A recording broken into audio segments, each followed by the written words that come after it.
안녕하세요. 여러분, 혹시 병원에 가서 의사 선생님께 왜 진작 오지 않으셨어요? 라는 말을 들어본 적 있으신가요? 아니면 이건 집에서도 충분히 관리할 수 있었는데 라는 말을 들으신 적은요? 오늘 제가 알려드릴 10가지 건강 상식만 알아도 불필요한 응급실 방문을 90% 줄일 수 있고 병원비도 월등히 절약할 수 있습니다. 특히 마지막에 알려드릴 10번째 상식은 정말 중요한데 이걸 모르면 생명에 위험할 수도 있어요. 끝까지 꼭 봐주세요. 그럼 바로 시작해 보겠습니다. 첫 번째로 알아야 할 것은 발열에 대한 올바른 이해입니다.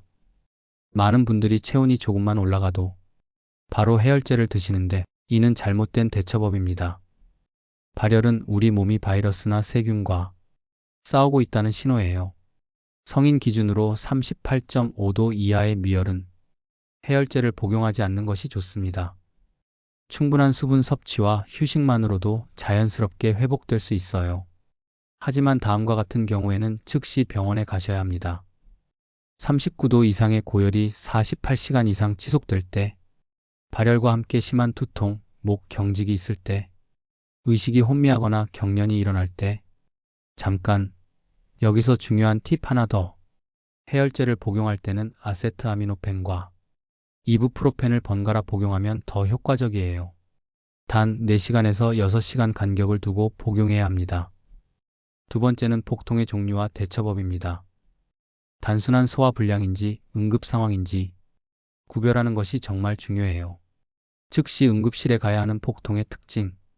갑작스럽고 극심한 복통, 칼로 찌르는 듯한 복통과 함께 구토, 발열이 동반될 때, 우하복부 통증, 맹장염 의심, 복부가 딱딱하게 굳어질 때, 반면 스트레스성 복통이나 과식으로 인한 복통은 따뜻한 찜질과 충분한 휴식으로 완화될 수 있습니다.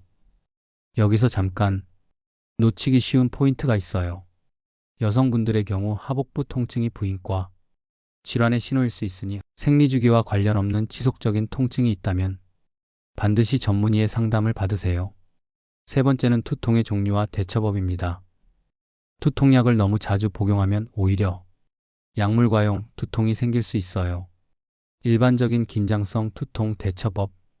첫 번째, 목과 어깨 마사지. 두 번째, 충분한 수분 섭취. 세 번째, 규칙적인 수면 패턴 유지. 네 번째, 스트레스 관리 등이 있어요. 하지만 다음과 같은 두통은 즉시 병원에 가야 합니다.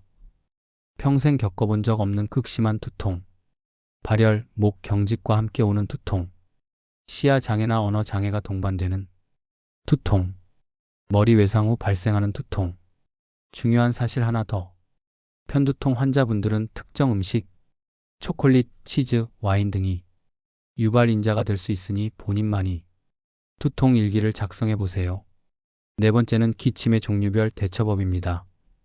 마른 기침과 가래 기침은 대처법이 다릅니다. 마른 기침의 경우 꿀차나 따뜻한 물로 목을 촉촉하게 유지, 가습기 사용으로 실내 습도 조절, 진해제 기침 억제제 복용 고려. 가래 기침의 경우 충분한 수분 섭취로 가래를 묽게 만들기, 거담제 복용, 등을 두드려주는 자세 배해법. 하지만 이런 증상이 있다면 즉시 병원에 가세요. 첫 번째, 2주 이상 지속되는 기침. 두 번째, 피가 섞인 가래. 세 번째, 호흡 곤란을 동반하는 기침. 마지막으로 네 번째, 고열과 함께 나타나는 기침.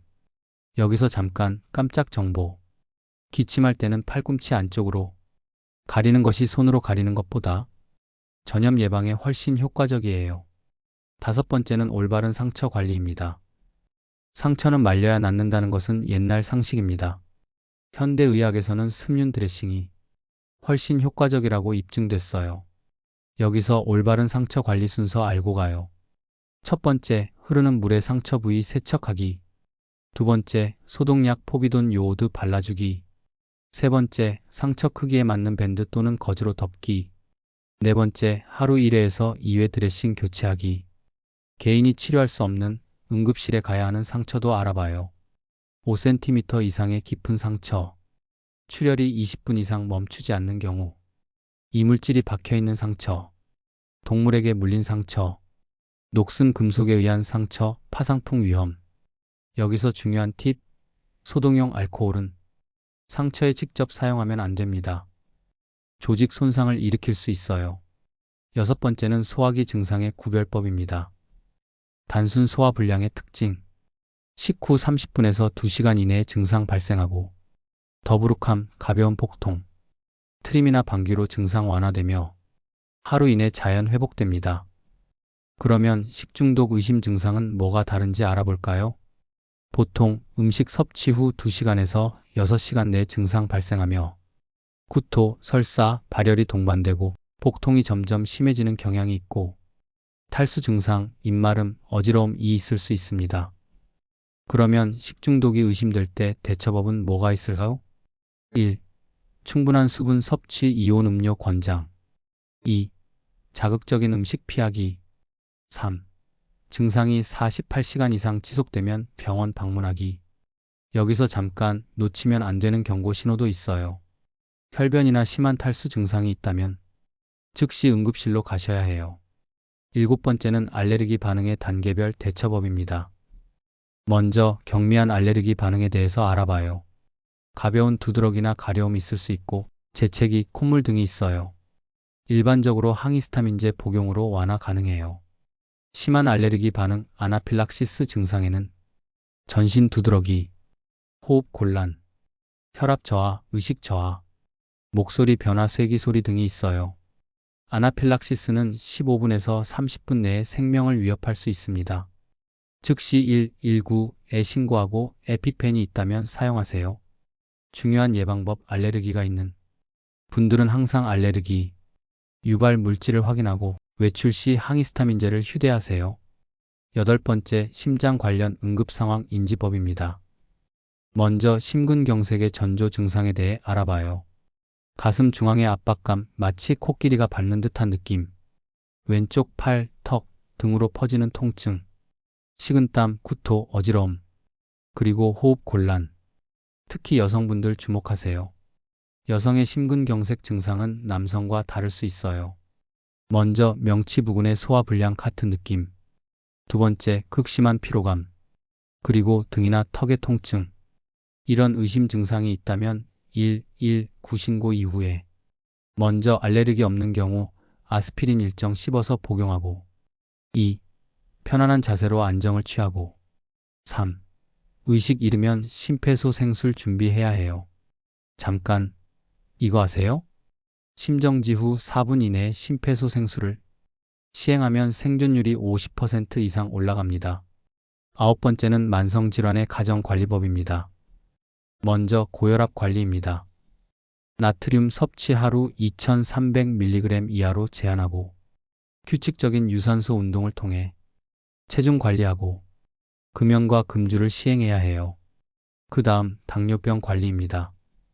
식후 2시간 후 혈당 측정, 당분 급격한 상승 피해야 하고요. 발가락, 발뒤꿈치 상처 등을 주의 깊게 관찰해야 해요. 마지막으로 응급상황 판단 기준, 혈압 180에 120 이상, 혈당 400L 이상 또는 70 이하, 의식 저하나 심한 두통 동반. 꿀팁 하나 더, 혈압약은 절대 임의로 중단하면 안 됩니다. 리바운드 현상으로 더 위험할 수 있어요. 10. 응급상황 골든타임과 응급처치 기본기 가장 중요. 마지막 10번째, 생명을 구하는 골든타임과 기본 응급처치입니다. 각 응급상황별 골든타임. 심정지 4분, 뇌졸중 3시간, 심근경색 90분, 외상성 출혈 1시간 등 골든타임을 꼭 지켜야 해요. 기본 응급처치 순서 ABC도 알아볼까요? A. A기도 확보, B. 브리딩 호흡 확인, C. 서큘레이션 순환 맥박 확인. 심폐소생술의 핵심 포인트도 잘 기억해둬야 해요. 양 젖꼭지 사이 중앙에 손바닥 깔고 분당 100에서 120회 속도로 압박, 5cm 깊이로 강하게 누르기, 완전히 이완시키기. 혹시 모르니 자동심장 충격기 AED 사용법도 간단하게 알아봐요. 1. 전원 켜기. 2. 패드 부착, 오른쪽 쇄골 아래, 왼쪽 겨드랑이. 3.